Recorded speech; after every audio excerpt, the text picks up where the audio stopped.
Hello everyone and welcome to a new video from Your Overwatch. I'm Eddie the Chump and today we'll be talking about future things, new things, stranger things that might make its way into the game via heroes and their abilities. We've made a few of these, specifically for Sombra and Doomfist when they were rumoured to be next in line for release in an attempt to predict their kits, but this video is a little different. This is much more a speculative brainstorming type video, a sort of what if explorative venture. Now this type of speculative activity is like catnip for gamers, and I know you guys will have loads of ideas of your own. So for one day, let's turn the Your Overwatch comment section into a Blizzard mood board and have some fun. Just a little note, some of these ideas are more practical than others, whereas some are more in a sense of creative fun, so take them with a pinch of good-natured salt. Curse/zombie. Okay, so this is a status effect from Final Fantasy games, as are some others in this video. Basically, it would consist of a castable ability that inverted the effect of healing items on a single target, so that instead of healing them, health packs, mercy staff, or friendly Ana shots would actually hurt them, likely until it was dispelled in some way or the casting hero was eliminated. Now this is obviously really powerful, so it needs to be balanced right, but as a concept it's really interesting. It's a direct answer to the power of healing in Overwatch. Imagine rushing an Ana with a Winston and using a hero with Curse in conjunction with him to effectively make Ana eliminate herself with her own biotic nade in a panic. Maybe it's just me, but that sounds like a lot of fun. This would also prevent Soldier or Mei from self-healing and change up the dynamics of some engagements. Semi-auto firing. Now this one is literally just a personal fantasy. I love McCree. There is simply nothing more mechanically satisfying than precision damage to me as a player, and although McCree is semi-automatic and Ana technically has a bolt action firing mode, they both fall short of my ultimate dream, and that's either a quick action bolt or a more heavy duty semi-auto rifle, like a DMR from Battlefield. The thing is, these types of weapons are just so much fun to actually shoot. They're satisfying in a deeply kinetic way. They make you feel like an absolute badass when you're on a hot streak. Privately, we've had conversations among the Your Overwatch team about how it would be cool if Soldier had a high rate of fire burst firing action instead of the full automatic one he currently has. Soldier is very good and reliable, but imagine how pleasing it would be to have him basically equipped with an M8 from Black Ops 2. It's less spray, more focused, and nailing successive bursts into an enemy's head would be so much more engaging. A proper bolt action or semi-auto rifle is much in the same concept.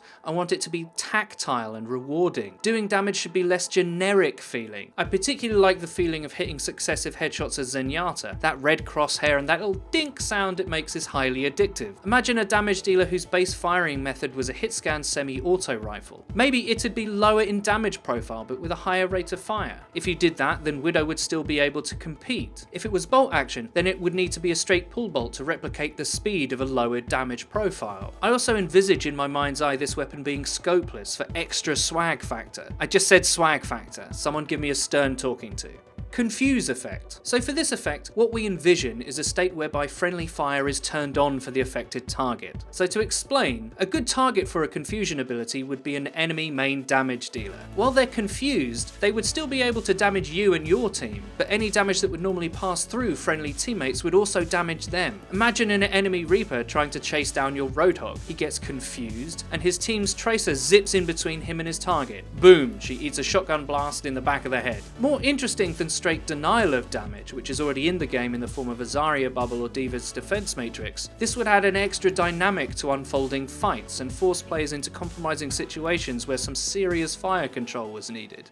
Doom. This idea would perhaps be best suited to an ultimate ability. The caster would activate an area of effect similar to Sombra's EMP, whereby a countdown would start. All of the affected targets would have about 8 to 10 seconds to live. If they didn't eliminate the caster, they would automatically die at the end of the countdown. This would create chaos in a stall fight, for example, whereby the caster would actually become an objective of sorts for those affected, taking away from the actual one as they ran away trying to survive until the countdown was over. This one is more out there, and I expect the pitchforks, but just try not to imagine how entertaining it would be as the fight developed, both in terms of those being cursed and frantically searching for the caster, and in terms of being that hero trying desperately to run away and survive, or as their teammates trying to keep them alive. Flamethrower. One thing that's mentioned often in such conversations about possible heroes and abilities is the concept of a flame-based hero. Now obviously there's concepts like the weapon doing dot damage or damage over time. Perhaps flame targets could spread that damage as they touch their teammates, spreading well, like wildfire? Would it be useful if a flame hero could ignore certain shielding? Or if that was the case, would Rhine be relegated to trash tier? We obviously don't want that to happen, so getting it right would be difficult. The weapon would also have a smaller effective range, and as a beam archetype, would possibly have to have a low but consistent damage profile. Our hero concept. Now that we've discussed a few concepts individually, just for fun, we'd like to have a go at creating a hero. Like we said earlier, do the same with your own ideas in the comments, we'd love to read them. Right, so first off, I have to credit Reddit user Luke Stealth for inspiring me. Not in terms of the hero, but rather the name. So the hero that Liam and I brainstormed is called B-Admin, or Badmin, to play on words for a corrupted Omnic. More specifically, a Baron Samedi-inspired voodoo corrupted Omnic. He'd be like the thematic opposite to Zenyatta, and even maybe take some inspiration from Zen's Skullyatta skin for his appearance. So what would B-Admin or Badmin do? Well, his main weapon would be like a corrupted Mercy Staff,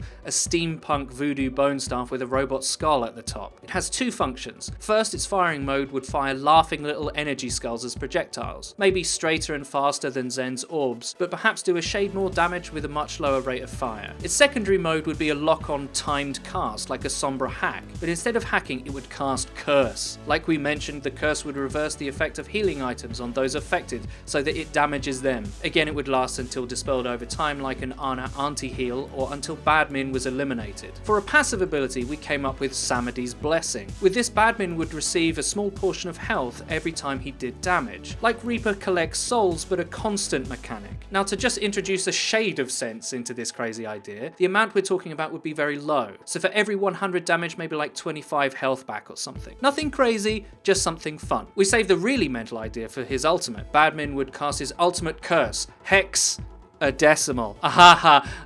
This would basically be the Doom ability idea from earlier. An air of effect detonation that puts effective targets on a cooldown to death. If you don't eliminate Badmin before the counter reaches 0, that's it, you're toast. I see Badmin as a trickster, a low-key archetype, someone who really messes with the best laid plans of your opponents. Now that said, this is obviously just for fun. If he were a real concept, it would take forever to get him right, but he would definitely be an answer to the power of healing in the game, which I think would be an amazing option. I really hope you enjoyed the video. If you did, please leave a like. Please go mental in the comments with your ideas, be as creative as you can. It'll be a real joy to see what you guys and gals come up with. Also, please follow the Your Overwatch Twitter. It's where you can find updates about new videos and streams. If you'd like to see us tilt for your enjoyment live, please come over to our Twitch channel, which will be linked in the description. I've been Eddie the Chump, and until next time.